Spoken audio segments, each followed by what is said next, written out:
For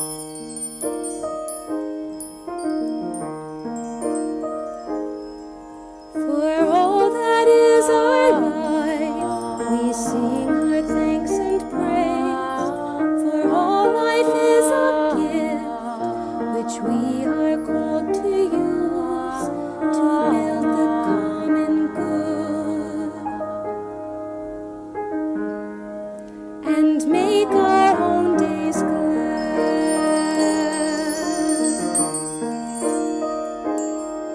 For needs which others serve, for services we give, for work and its rewards, for hours of rest and love, we come with praise and thanks. For all that is our life,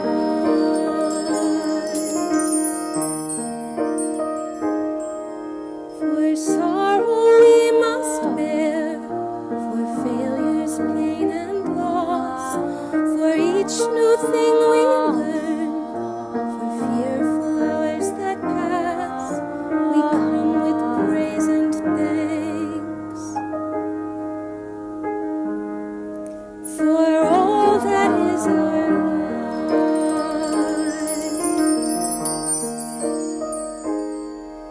for all that is our life, we give our thanks and praise.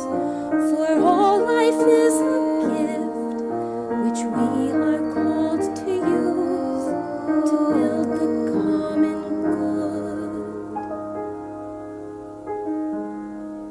and make our own days glad.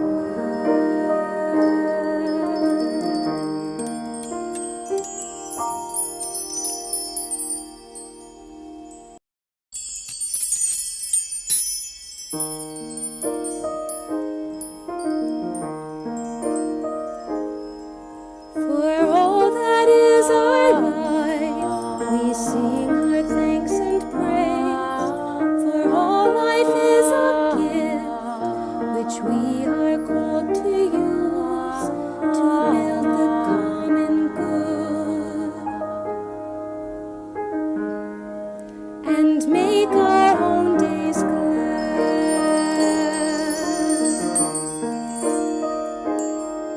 For needs which others serve, for services we give, for work and its rewards, for hours of rest and love, we come with praise and thanks. For all that is our life,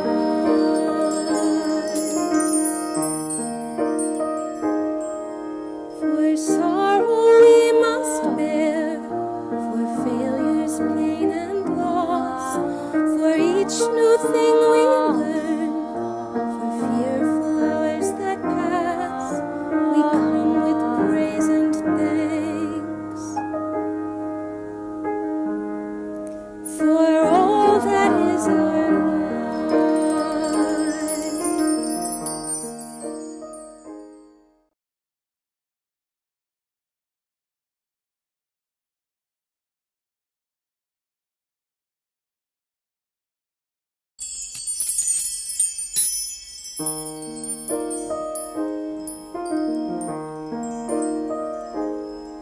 For all that is our life, we sing our thanks and praise. For all life is a gift, which we are called to use to build the common good and make our own days glad.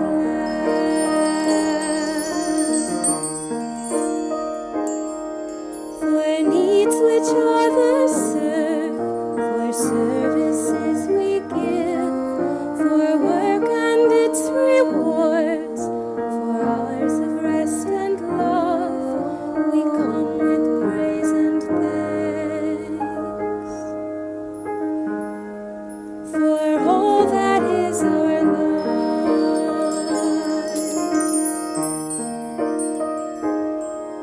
for sorrow we must bear,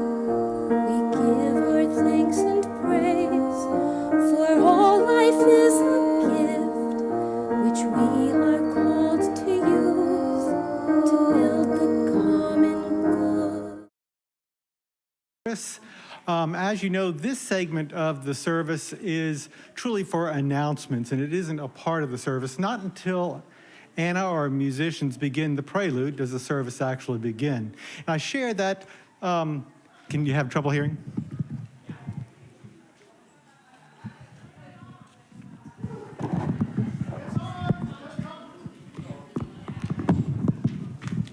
How about now? Can you hear now?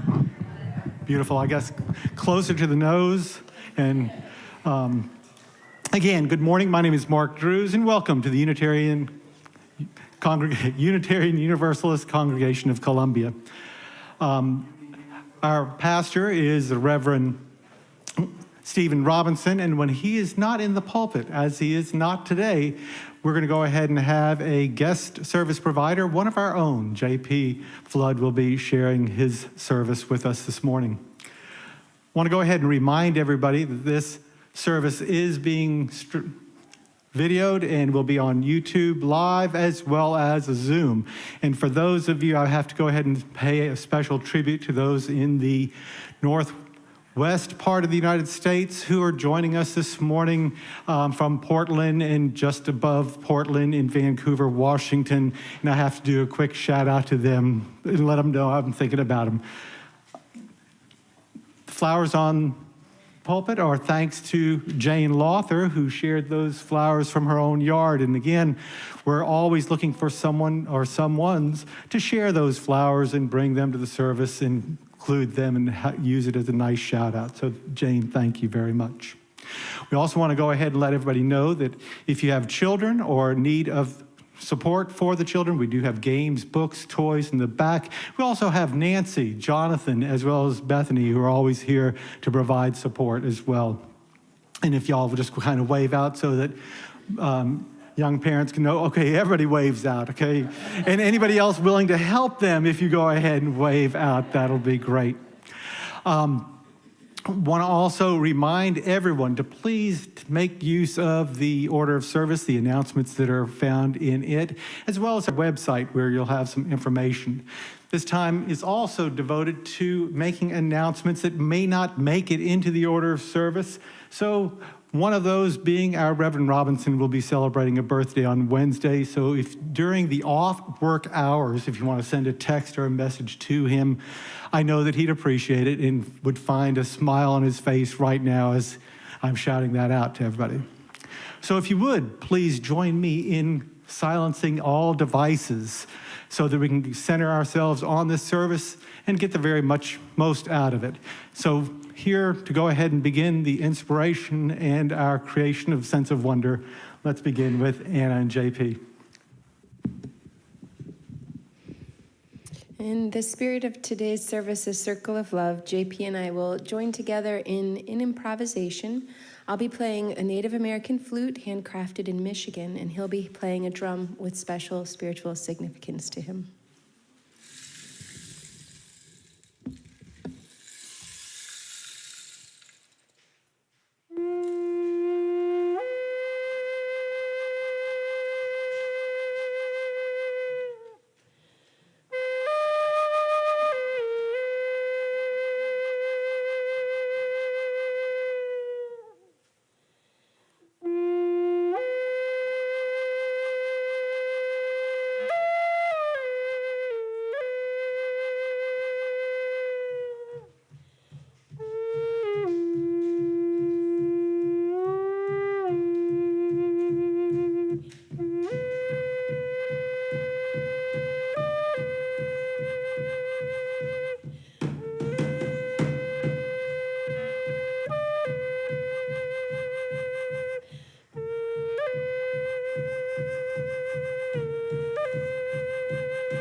Wow, thank you, Anna and JP. And as the prelude is expected to do, it is to help center us and prepare us for a service.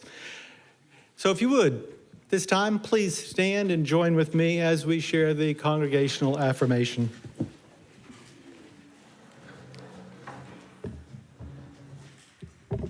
Love is the doctrine of this congregation, and the quest for truth is its sacrament, and service is its prayer.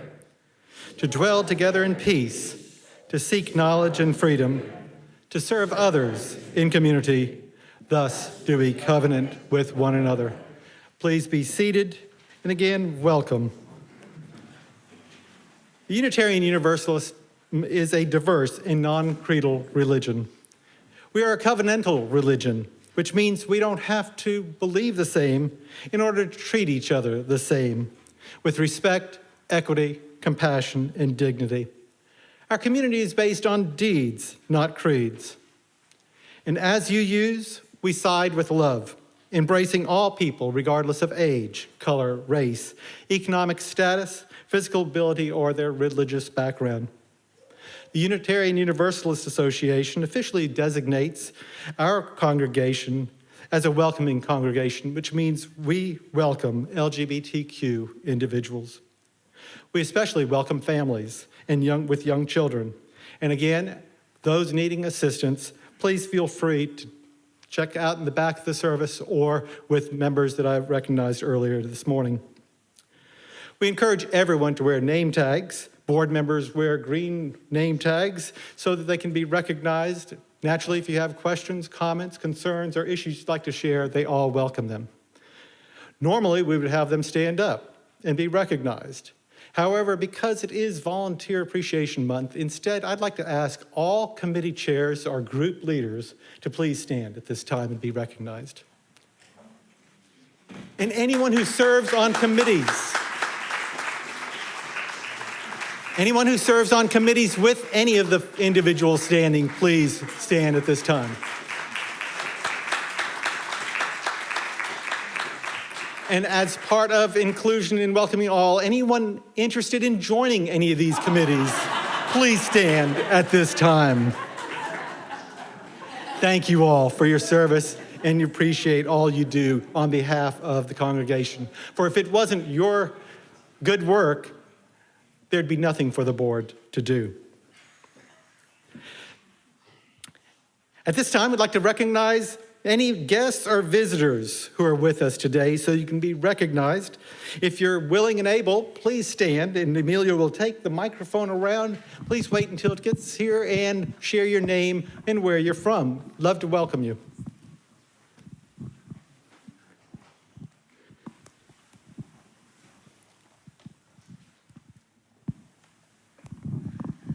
My name is Mary. I just moved here from Florida and looking for community, and I was a UU in Florida and looking forward to attending this church.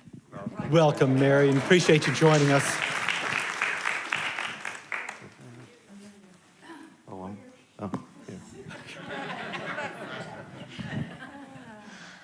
My name's Rebecca, and I live here in Columbia, and this is my first time at a UU church, and I'm excited to do good deeds with people.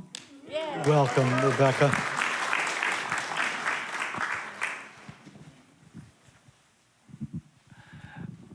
I'm Bill. I am in the process of moving to Columbia. I've visited many times in the past, but my granddaughter thinks I should stand at least one more time.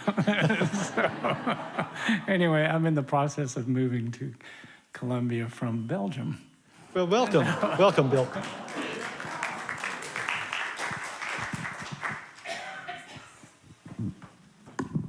I'm Annette, and this is my second time, but my daughter's first time. I'm from Erie, Pennsylvania, up on Lake Erie. I'm a member of the UU Congregation of Erie, Pennsylvania. I'm on the board and several committees. And my daughter is from Columbia, South Carolina, and I'm here visiting. Thank you, Annette. And Monica, correct? Welcome. And again, there are, for you visitors, there We have one more visitor, or actually, Yeah, take it away, as you know, Annette. I'm not a visitor. I'm the membership chair, co-chair. But in the interests of following along with Mark's advertising, we do have a visitors orientation at 12:15 today. So visitors, please, you're welcome to come along. Well, thank you for that plug. And again, know that there are visitor cards in front of the chair in front of you. If you're willing and able, complete those so that we can go ahead and know you better and connect with you. Please consider using that. At this time, in the spirit of welcoming, let's take a moment to go ahead and welcome those sitting around you.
Thank you all. There's something joyful about that connection that we make every Sunday. Another very important part of our service that kicks off our service is the lighting of the chalice. Normally we have members of the congregation who sign up and let us know they're interested in being welcomed to our congregation in some way. Janae was expected to be here. She, at the last minute, wasn't able to, so I'll go ahead and light the chalice on her behalf. And in that spirit, know that this is a very important part of what we do every single Sunday, that it centers us as we go ahead and realize that that light that we're lighting stays with us throughout the week and throughout the service. So, spirit of light and life, be with us all.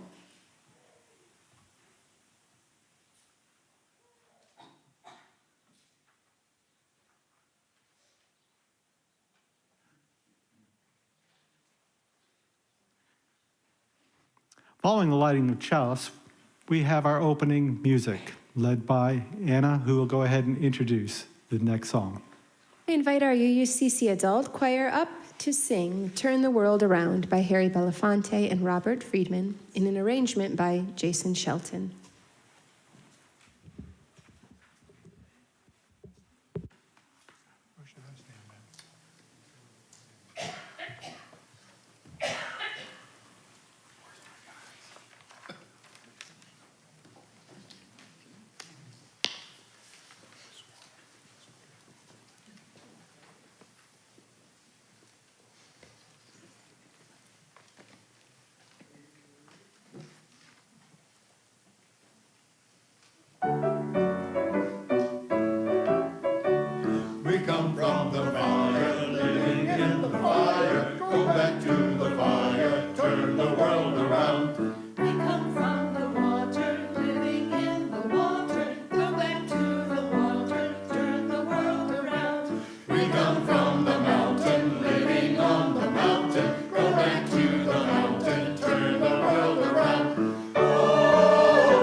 Thank you all.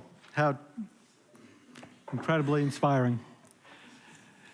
Next segment after the opening song comes opening words. And the opening words will be shared by our service provider, J.P. Flood. And before he comes up, I thought I'd go ahead and share a few words as part of the introduction of Dr. J.P. Flood, a graduate of the University of Montana with degrees in social work, psychology, and religious studies. He attended graduate school at the University of Minnesota. Along with a lifelong transcendentalist, his park ranger vocation focused on managing visitors and protecting natural resources. After a career in park management, he reflected back over his time as a ranger and wondered why so few people of color visited national parks. As a social scientist, he conducted research to better understand visitor perceptions of racism and how racism impacts the lives of others, their outdoor recreation choices, and how they feel safe in outdoor settings. He conducted research with Native Americans, Hispanics, and African Americans to understand their perception of parks and why they choose not to visit our national treasures. He serves the chair of the Personnel Committee, and he and his wife, Jane Lawther, are very happy to be members of this wonderful congregation. So I'll turn it over to J.P. Flood. Good morning, everybody. These opening words come from Mark Nepo. He's a poet and spiritual teacher. And this is from his writing, The Cosmic Dancer. My own time on earth has led me to believe two things. Powerful instruments that turn experience into love, and the two things are holding and listening. For every time I have held or been held, every time I have listened or been listened to, experience burns like wood in my eternal fire. I find myself always in the presence of love.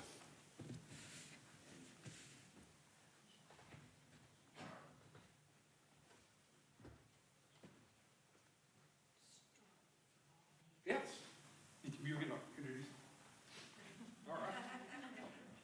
Another very important part of our service includes a story for all ages.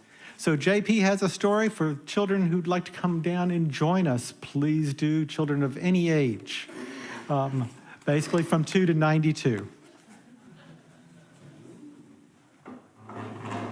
I'm not going to tell you that Stephen turns 48 this week, but we don't. Or we're not. So I'm going to sneak in the chair. Well, thank you guys for being here. What was that? The water. Well, thank you guys for being here this morning. Look at this. We got quite a crowd.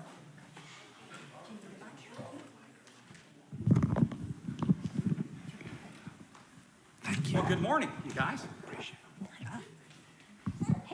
Wow, that's going to help a lot. Good morning. Well, one of the things I'd like to do this morning is to share with you guys some of my favorite friends. This is Tonka. Tonka is, what kind of an animal do you think he is? A wild ox. A what? Anybody else? Yes. He is a buffalo. Who would like to hang on? Who wants to hang on to Tonka? Okay. Okay. Why do you think I like Tonka so much? Because he lives in National Park. That's right. He lives over where I used to work in a national park. He's also tough. He's a good spiritual friend to have.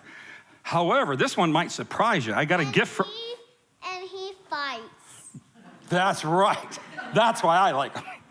But the other thing I brought is something you might be surprised by. What is this? Oh, what is it? Duck. Well, it looks like a duck. It's a rooster duck. It's a rooster goose. It's a goose. Why do you think I like a goose? What do you think? Yes. Because they're cute. Of course they're cute. Yes, that's a great guess. How about you? Because they Yeah, that's, well, how about you? They live in the national park. Well, they live out in the outdoors, but when you show up, have you guys ever shown up and had them say stuff out loud? What do? They And they will warn you. This guy is a warning. If anybody sneaks around, he's the first to tell me and Tonka that trouble is coming. Or not, maybe just a friend. Anyway, one of the things I'd like, have you ever wanted to be an animal? Oh, yes, of course. Yeah, of course. Have you ever wanted to be an animal? Any kind of an animal? Yes. Well, what kind of an animal have you wanted to be? A tiger. Oh, hey, I want to be a unicorn. a unicorn? Jeez, what, can you tell us, can you say, how do they speak? What kind of language do they say? Hey! Very good, how about you? We'll hand this around. You tell us, what kind of animal? I want to be a jaguar. Really? What kind of sound do they make? What? Roar. Wow. I don't know. I'm contemplating a fish or a bird. I don't know which one. So I'm gonna go with the bird because they can fly. And then I don't have to sit in a car for hours on trips. That's awesome. I want to be a wolf. Uh-oh. Wolf I like it. But what does he say? I'm sorry. What did they say? What kind of noise do they make? Boo! I want to be a tiger. Tiger. Can we pass it back to Caleb too? Oh, I didn't see Caleb.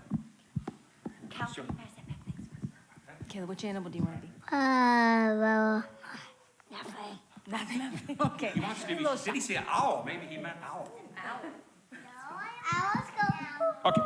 Anybody, did you have one more? Yeah. Okay, one of the things, and we don't have a lot of time, but my favorite pack animal is a wolf. And you know, to be honest with you, today's sermon and everything's about, yeah. And My favorite animal is an owl because they can turn their heads around. can you tell me what kind of a noise does an owl make?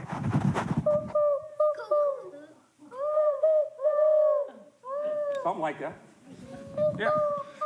So anyway, I'm with this gentleman. I am like pretty fond of wolves. Did you want to share something? I also wanted to be a dog and a cat, and I have a long list actually. Yeah, we all do. How about you, real quick? I want to be a tiger. There you go, just like her. Yes. I also want to be a hedgehog. A hedgehog. All right. Okay, we don't have a lot of time, but I do need a favor, a huge favor. We need to make a big, loud noise to let the wolves know that we need their help, just to bring more love in the world. All right. I'm going to do it one time, and then you guys can help me the second time, okay? Johnny.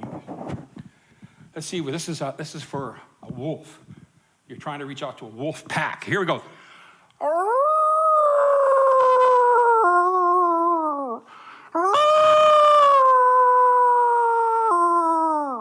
Okay, how about that? You ready?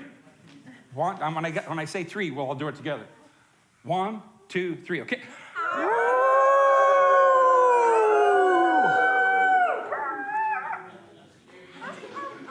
You know what happened? That was a great job, but you know what the problem is? I live a long ways from here in Montana. So you know what I'm gonna do? I know you probably don't believe this, but I'm gonna ask the adults to help. One last time, we're gonna all howl together and see if it works, okay? On the count of 3, 1, 2, 3.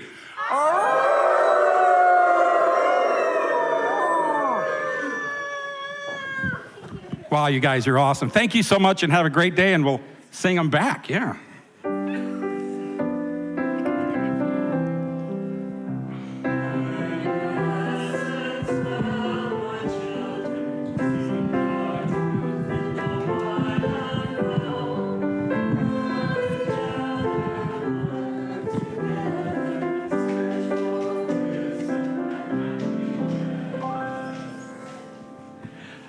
Thank you, JP. And as you can see, that segment of the service is so important to us because it engages our children in a way that brings them into our community. How special that is. Is JP back here ready to go ahead and get ready for the next part? Okay, almost. Thank you, JP.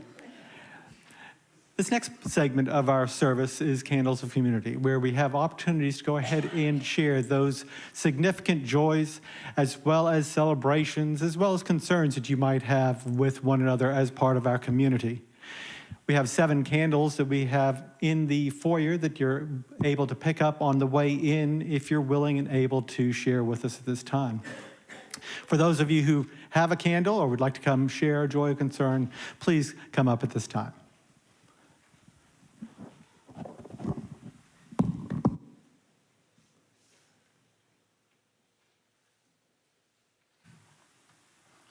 morning. I'm Bud Ashley.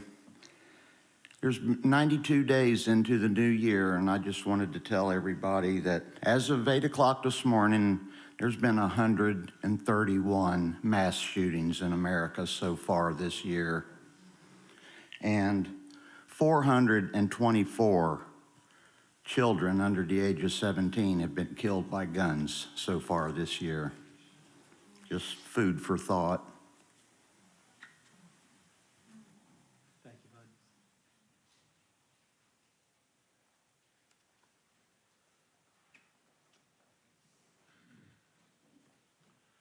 Good morning. I'm Joe Long. I feel like I'm announcing what half of you already know. I'm moving back to Colorado, which is where I grew up and where my nearest family still lives. I've got a contract on my house as of yesterday, and I've got a contract on a house out there in Loveland, Colorado, and I'd like to thank this congregation individually and collectively for everything they have done for me over 22 years.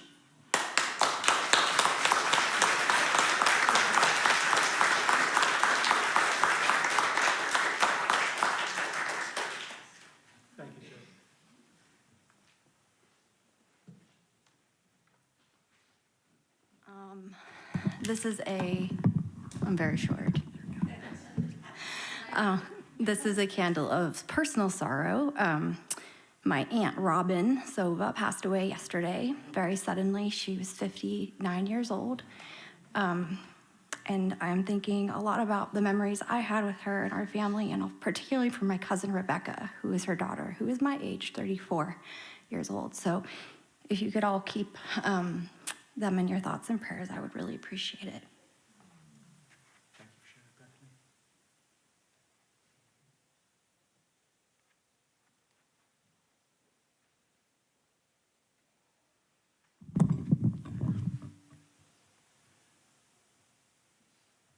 As always, we light one final candle for those joys and concerns that are too deep to share at this time.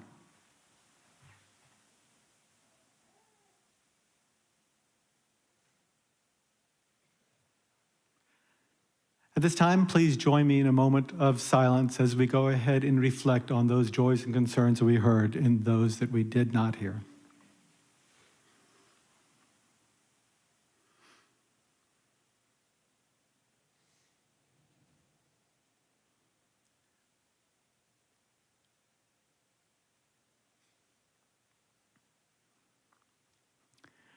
Thank you. Another very important part of our service is the Share the Plate during our offertory, where we have an opportunity every week to identify a nonprofit organization that we partner with, that each month half those dollars go to a particular organization. This month's Share the Plate recipient is Mercy, an organization just down the street, and representing Mercy is Julia Plain, who will be with us to share a little bit about Mercy. So thank you. Yes.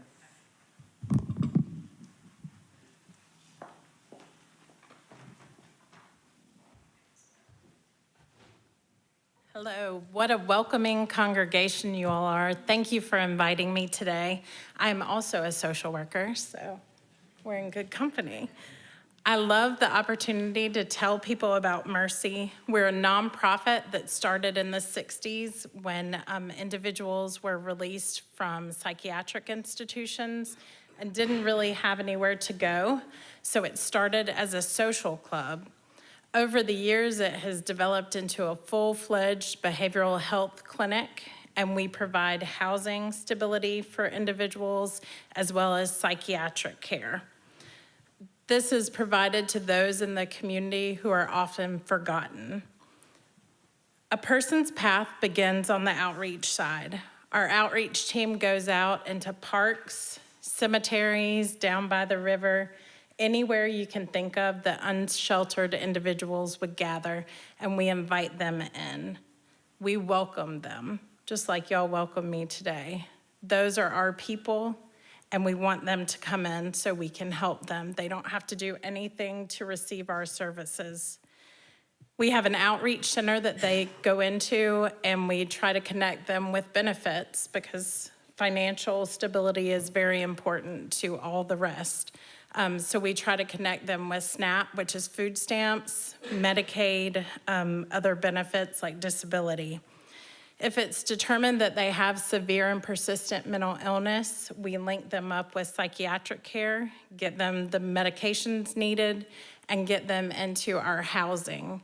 We have housing at scattered site apartments throughout Columbia, different apartment communities, and Mercy has 4 Mercy-owned apartment communities as well that we can get them into. Once there, they can be with us permanently. It is permanent supportive housing. So when I came to Mercy, I came from Lexington Medical Center and was welcomed to Mercy by a gentleman that said he had been with us for 20 years. So he basically told me the whole history of the organization I was going to be working for. But the most recent person we housed had been in the community, and he was very skeptical to our services, as happens quite often. Sometimes it takes years.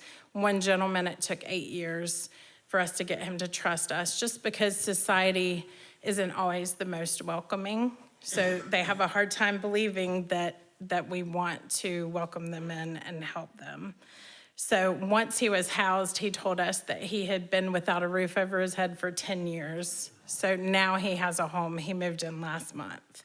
So we have about almost 300 people receiving behavioral health care and the same number housed through us. We're currently working with 60 individuals that are still unsheltered. I can lay down my head on my pillow at night knowing that the people we help are able to lay down their heads as well on their pillows. The people I work with are amazing. They change lives every day. What I can assure you is any money, no matter how small or how big, will be put to good use. Your generosity will help people. It may help them with cleaning supplies when they move into their first home in 10 years, or it might provide socks, underwear, just those basic necessities for somebody that's still unsheltered that just doesn't know about us yet. So that is a way for us to get them into services. Again, thank you for choosing Mercy for your offering, your share the plate. I don't know exactly how to say it. I'm sure there's no wrong way to say it. But I can assure you that the money donated will go to good use. Again, from all of us that work at Mercy, thank you very much for your generosity, and thank you for welcoming me today. Thank you.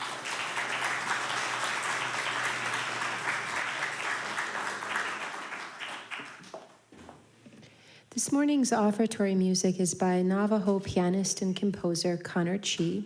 He's known for combining his classical piano training with his Native American heritage. Chi made his Carnegie Hall debut at the age of 12 after winning a gold medal in the World Piano Competition. He's a graduate of the Eastman School of Music and the University of Cincinnati's College Conservatory of Music, and his solo piano music is inspired by traditional Navajo chants and songs.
Thank you, Anna.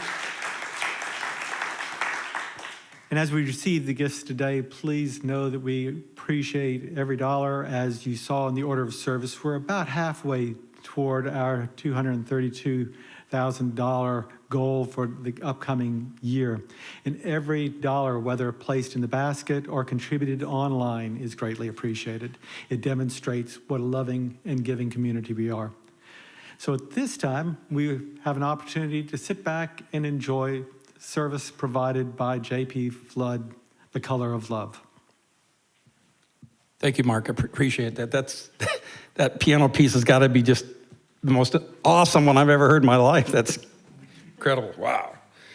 During today's sermon, I'm going to share 4 life lessons that shaped my beliefs and personal understandings of the power of love and the power of forgiveness. Lesson 1. I'm not surely exactly when it actually started, but it was one day when I was talking to my mother. I've never been at the same since she said this in an early conversation. In my mother's words, I was staying with my grandmother and she saw a family of Indians walking by the cabin. She ordered me to take a loaf of bread, freshly baked out of the oven, and set on the front porch. I asked my grandma, "Why do you want to give away this wonderful bread?" She replied, "Because we are Indians too." She said that many years ago, my great-great-grandfather, a French-Canadian trapper, married a Blackfoot Indian woman up in northern part of Saskatchewan territory. They had children together, and we are part of that family. My immediate response was, "So, when I play cowboys and Indians in the future, will I always have to be the Indian?" So that was the day that I learned I was more or just different than I thought. I mean, I was now obviously different from my friends. I was part Indian.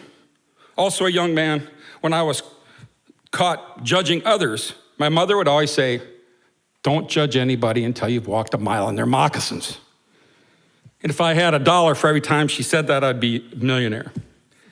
It was many years later, while I was working at the Swan Valley Elementary School as a counselor, believe it or not, in rural Montana, I was asked by the principal to lead educational efforts on Indigenous Peoples Day. One of the teachers, Susan, a very close friend of mine, is half white and half Salish Indian.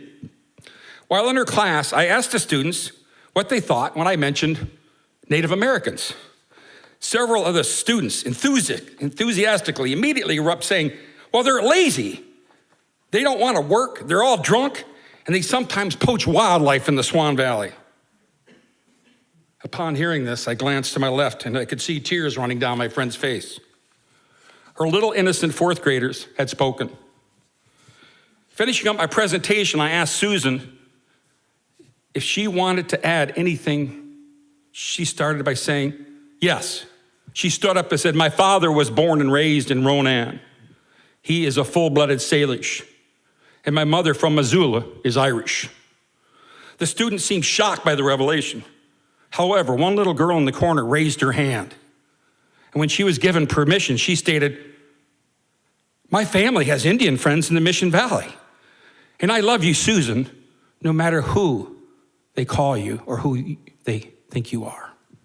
I will always love you." Lesson number 2. Right after 9/11, I had tickets to travel abroad to a predominantly Muslim country to conduct research.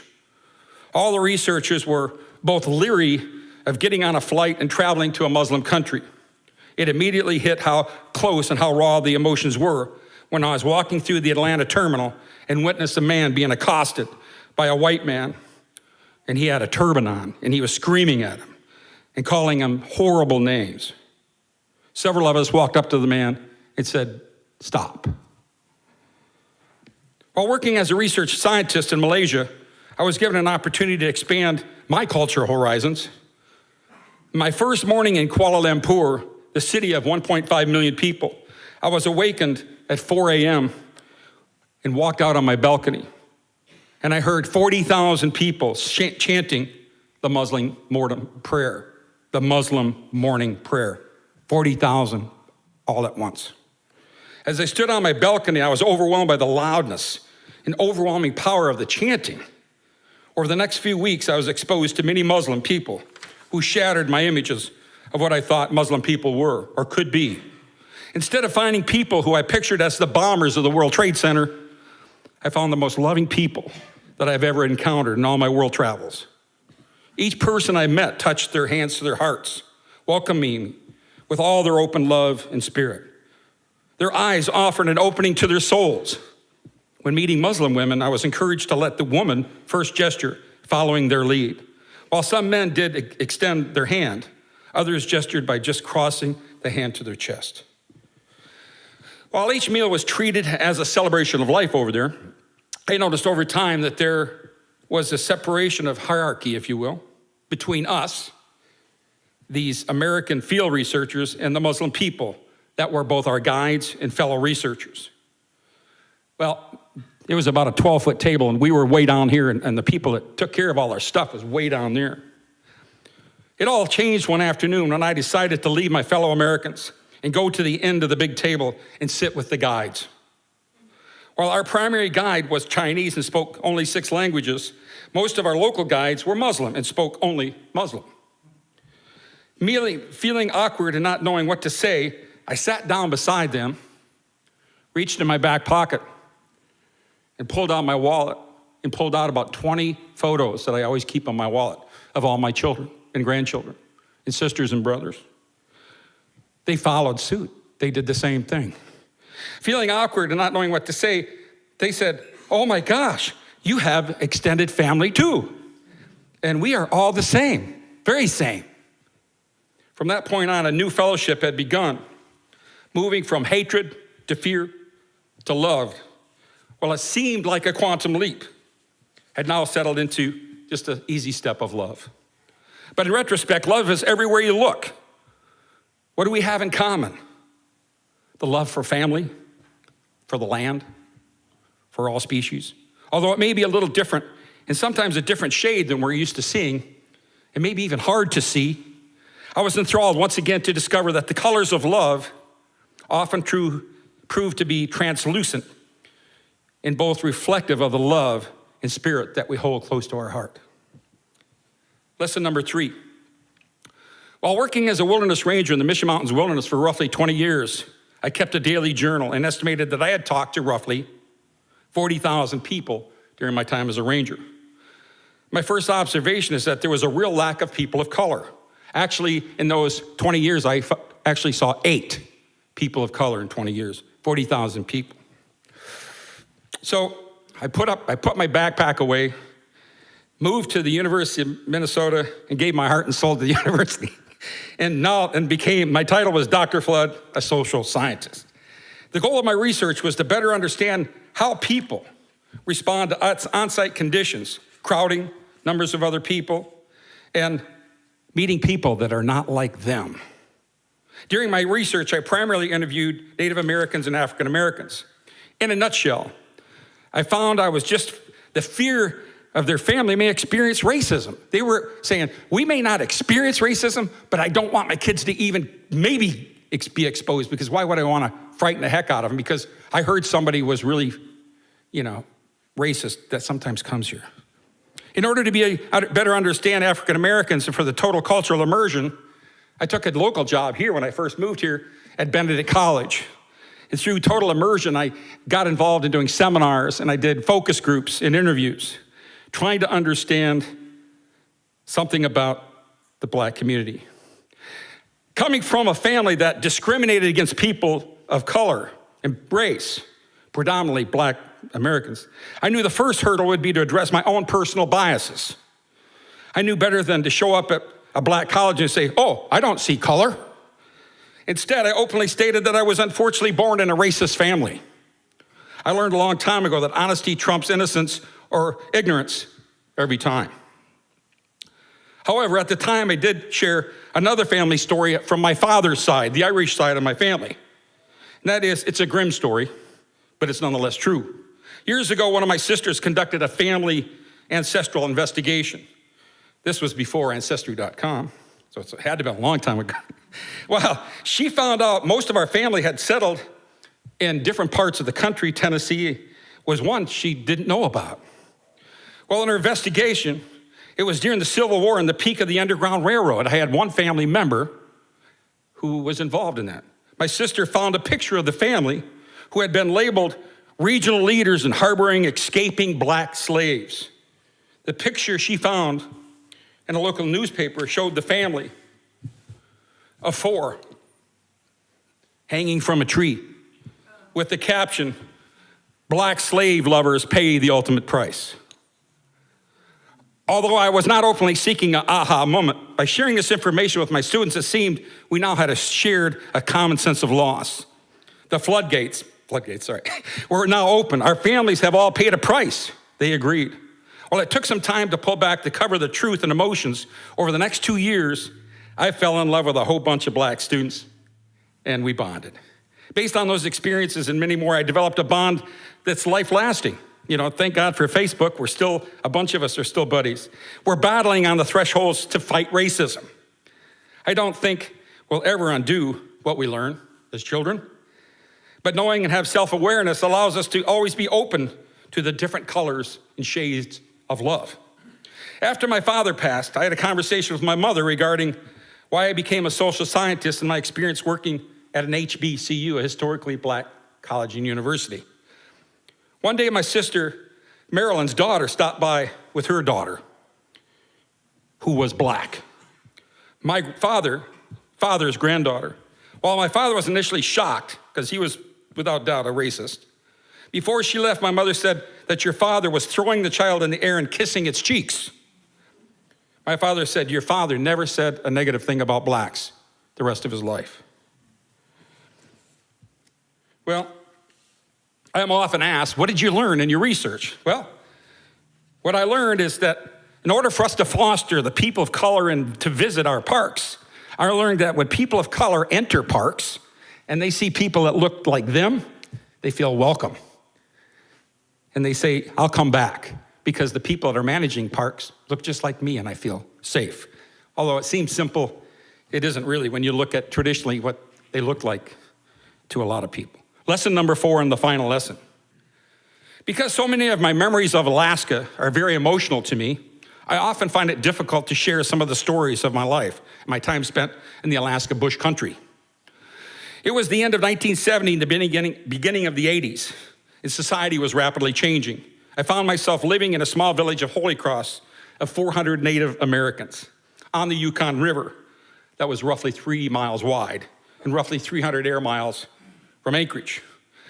Adjacent to the mighty Yukon, which was a power all by itself, was 18 miles wide, just at the Big Bend. If you ever see a big map of Alaska and see the Yukon, when it makes the Big Bend, believe it or not, it's 18 miles wide. Not in one, it's all these fingers that break out. Each small plane that lands, there are thirsty onlookers in the village.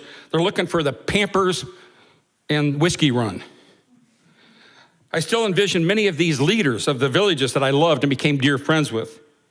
After the bottles had landed, 2 days later, they were on their hands and knees, crawling through the mud, trying to get their next bottle. Thank God for dog mushing. For me, it was my saving grace. The worst year that I ever remember was people started shooting and drinking about Christmas, and it lasted until a little past Easter. Mushing dogs provided me an escape from the constant chaos while living in the bush. During my time in the bush, I worked for the Iditarod Area School District. I spent many winters running across the landscape on tennis shoes, running from village to village on frozen snowmobile trails. After spending nearly 3 years in the bush, I had developed some really good friends, especially ones with the Holy Cross families. One evening, my wife and I were invited to the proprietors of the local store, the local village store. Jim was white, and Betty was Native. They met us at the door and introduced my wife and I to dinner. They had said, hey, we invited a guest of yours, Lucy Turner. She is an Athabascan woman who we knew, but not very well. While drinking wine and eating smoked salmon strips, of course, we enjoyed light conversation. After the great salmon dinner, we each shared a story of our upbringing. After I finished sharing my stories of spending and growing up most of the time in Montana, Lucy asked if I still attended the Catholic Church, because of course I probably made some jokes about it. And I said, no. However, I've been known to go a couple times with my mother when she begged me, and I went because I wanted to be with my mom. And she asked. And then I asked Lucy the same question. She said, yes. But that hasn't always been the case. The room went silent, and I looked at my guests, the people, the proprietors, and they put their hands down. And I said, wow. She started by sharing, I was very young. She remembers living along the Yukon River with many of her extended family members, what they now refer to as fish camp. Between 1869 and 1960, hundreds to thousands of Native American children were removed from their homes and families and placed in boarding schools operated by the federal government and the churches. The U.S. government said all Native children must attend public schools. Life as she knew it from that day on changed drastically when the Catholic Jesuits traveled to Yukon and gathered up about 400 children and housed them in a boarding school in Holy Cross, where I lived. She attended there every day and attended Mass on a regular basis. Years went by, and everyone in the village knew that the church was facing tough times. This is back in the 1940s and 1950s. So one spring, right after ice breaks up, the Yukon, the ice is 6 to 8 feet thick. And when it breaks up and starts stacking, it's an incredible thing to see. But anyway, at that point, a Catholic priest gathered everyone together and said that the Catholic Church was facing hard financial times, that he had come up with a solution. He pointed his discussion towards the local fishermen and said, you are the solution. They were all standing, and he said to every one of them, whoever donates the most money to the church will have his choice of any girl he wants from the village. 2 months later, the priest brought everybody back together and shared with the crowd that John Turner has given $3,000 to the church, and he will have his choice of the bride. She went on to say the priest lined up 40 of us. We were 12 to 15 years old. And she said, John quickly reached out and grabbed Lucy and said, I want this one. She said she was very frightened and scared, but no one protested. And they were married at the time, instantly. She said he raped me repeatedly those early years, and she never could love him, even after she gave birth to his 17 children. They were married 35 years until she finally divorced him. She filed for divorce and left him. I followed up with a question, after all this, Lucy, do you still attend the Catholic Church? She said, yes. Well, I'll never forget what happened to me over all those years, she said. I knew that hatred, as deep as it was in my heart, was preventing me from loving myself and anyone else for that matter. I often see my ex-husband in the village, and we share stories about our family, but I try not to ever spend time with him. But your faith, I asked, your faith. I mean, how can you love Jesus after all this has happened? She said, my faith, my love for Jesus has never been stronger. Jesus got me through the hard times and taught me to forgive. Hate that strong can only rot your soul, leaving you empty and all alone. No, I attend Mass every day. Once again, I am reminded of the many colors of forgiveness and love. Side note, the 4-story building that housed the children was leveled in the middle of the 1960s, and there was no sign that it ever existed. At every turn of my life, I have faced many challenges and choices. I've always chosen to respond with kindness and love. In summary, so at least from my life experiences, I can believe that there are many colors of love, but they're all different, all encompassing and all possessing different meanings. Having myriad experiences while being exposed to so many different cultures have enhanced my beliefs and opened my heart to the colorful aspects of love that accept all people's strengths and differences. I tell people I'm a UU. In love, while love is important to us, it's who we are. Yes, I fervently believe that these examples I shared today with you have fostered my understanding of life while clarifying my personal meanings of love and the importance of love, acceptance, forgiveness, in order for all of us to experience the many colors of love. Thank you.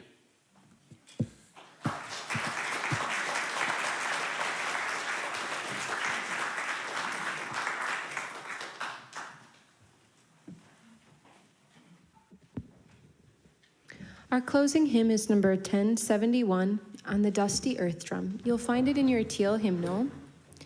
And I invite you to stand as you're willing and able and join in singing.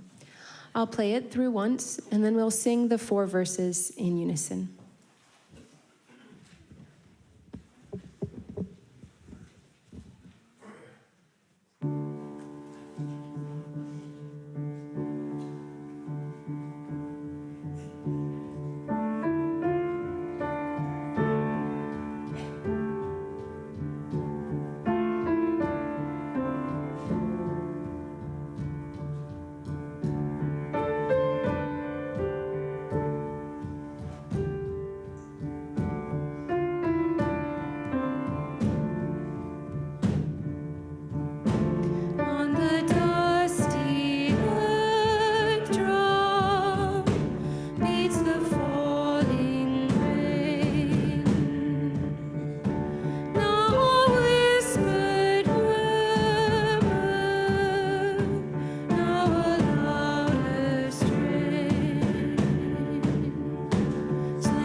In the closing words, while teaching at East Carolina University, I often bicycled to work. While working as a professor, one day when I passed an elderly neighbor of mine, Miss Pearl, she waved and said, "Hey, Dr. Flood." Seeing her, I scooted up next to her as she was picking flowers. She stated, "Dr. Flood, it sure was nice of you to let Max play with them colored boys." I responded, "Gee, Pearl, I didn't know they were colored." She responded, "Oh, Dr. Flood, you are so funny." As I cycled over to my driveway, I reflected on the fact that what we do often has a much greater impact than what we say. Let it be so. Amen.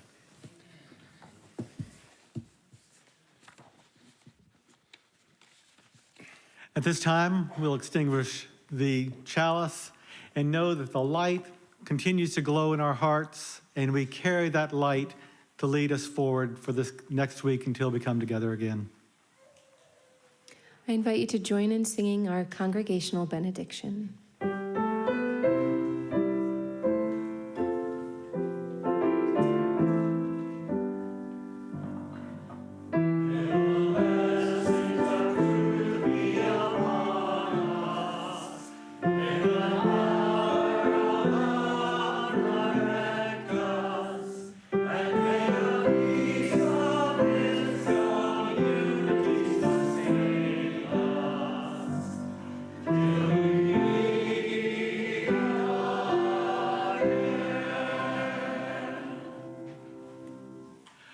Thank you. This concludes our service, and until we meet again, know this joy and this energy that's with all of us continues.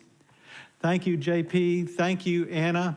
And thank you all for being here, especially to our guests, Mary, Rebecca, Bill, Annette, Monica. Thank you for being with us and how important it is that we carry this energy with us throughout this week. Next week, Reverend Stephen Robinson will be back with us with our annual flower communion. Please bring your flowers and continue that joy that we have, because this congregation, its services are all about inspiring each of us, providing an opportunity for each of us to learn a little bit more, providing us all a chance to spark that curiosity and sense of wonder, but most of all, serve as a call to action. Let us go and be with each other. Have a great week.